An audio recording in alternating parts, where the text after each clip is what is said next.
Hello, welcome back to another episode of I, Captain of My Ship.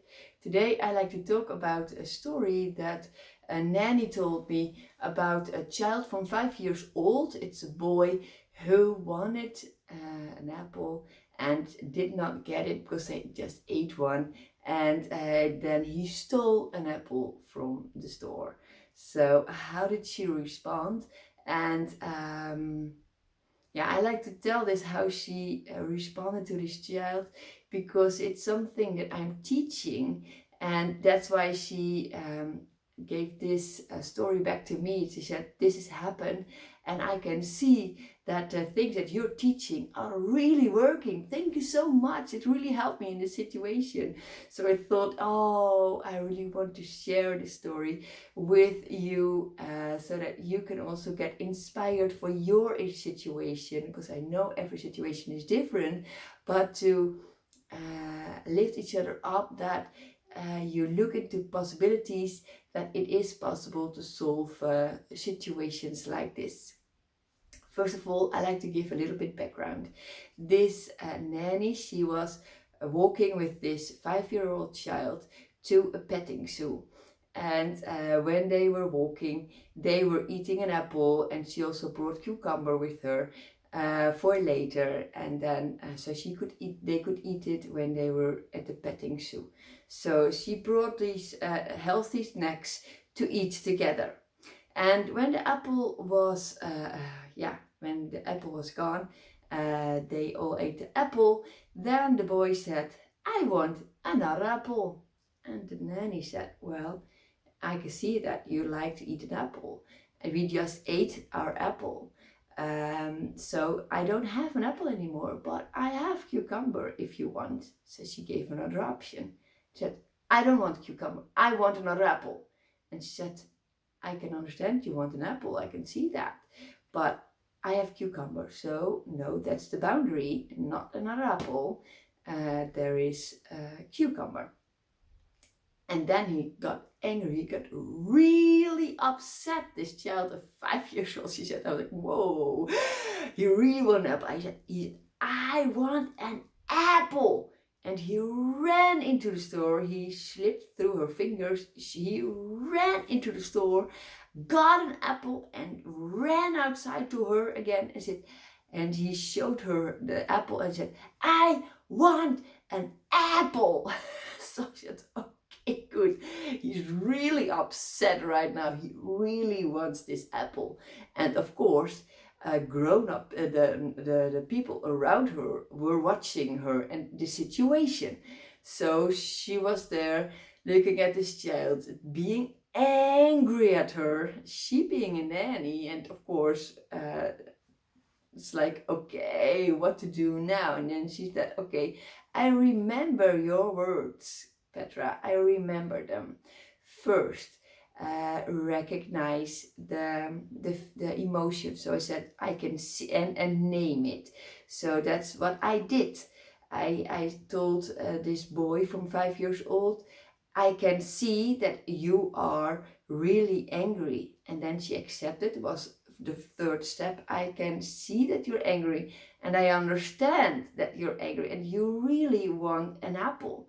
I can understand that and I can see that. So she accepted it, and she named it, and she gave a boundary. But we will not eat this apple. I will have this apple. I will put this apple back into the store, and we will have a cucumber to eat if that's what you want. So she immediately also gave a boundary. But this is not the last step that she could see, and she knew, because this boy was so angry at her. He again said, "But I want an apple." So he really shouted, he was really angry at her. So she said, okay, the first 3 steps were clearly not enough. So then she remembered the 4th step, the last step, help to get this angriness get out of the body in a healthy way. So then she looked around in her surroundings. What can we do to have this angriness get out of the body in a healthy way? because of course there was no trampoline to get this out. So what else? What can I do? So always looking at possibilities. So while she was there, surrounded with other people in a store, so it's like, oh, where can I go? What can I do? This child was running, so clearly the emotion and the energy is in his feet. So I have to do something with running. So then she saw something a little bit further down the shop, and she said, okay, let's run around this this thing, and then we can, and then come back. So together they ran fast around the subject a little bit further, and then came back, and then she said, okay, can I have the, so she thought, now I'm done. It's out of his body, hopefully. So she said, can I have the apple, please?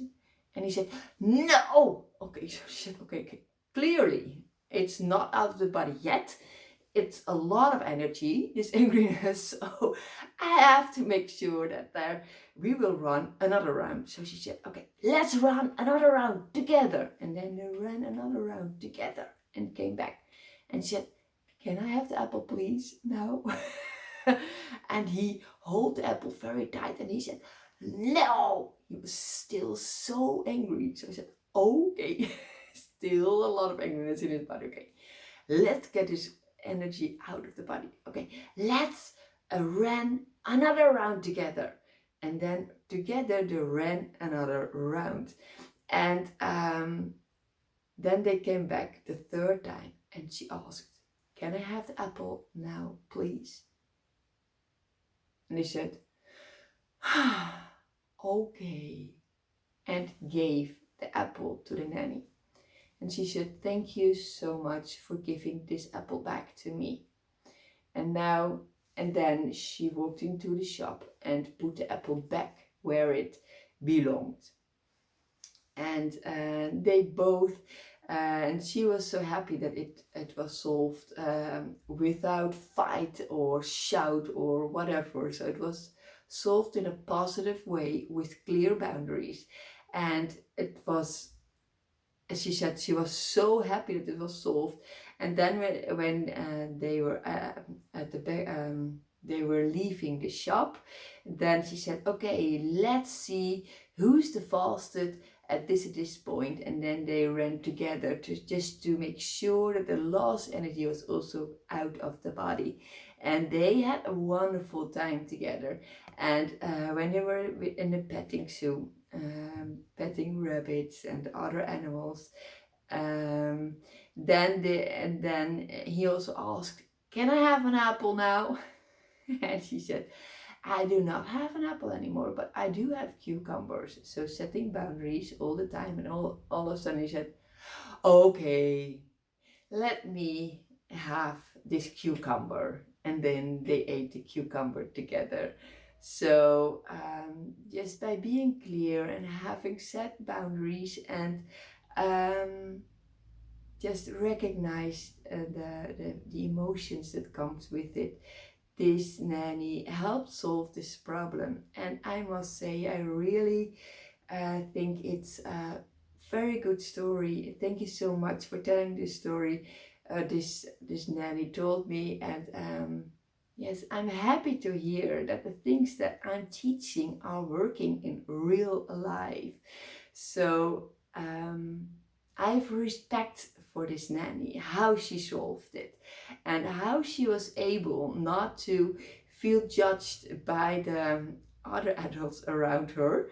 And I think that's really something that most adults struggle with. I mean, I would struggle with it too. But she said, no, I just wanted to try this out, the things that you teach. How does this work in real life? So that's, yeah, I'm really happy that she came back with this story, and I hope that I inspired you.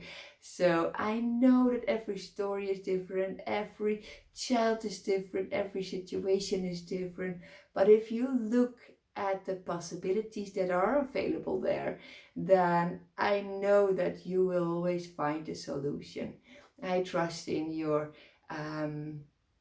your way of thinking and possibilities.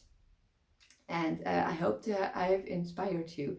And if you want to know more about these emotions and setting boundaries and how to help your child with this, know that there I will give an introduction workshop, and you can find more information below. Okay, that's it for today, and hope to see you in the next episode. Bye bye.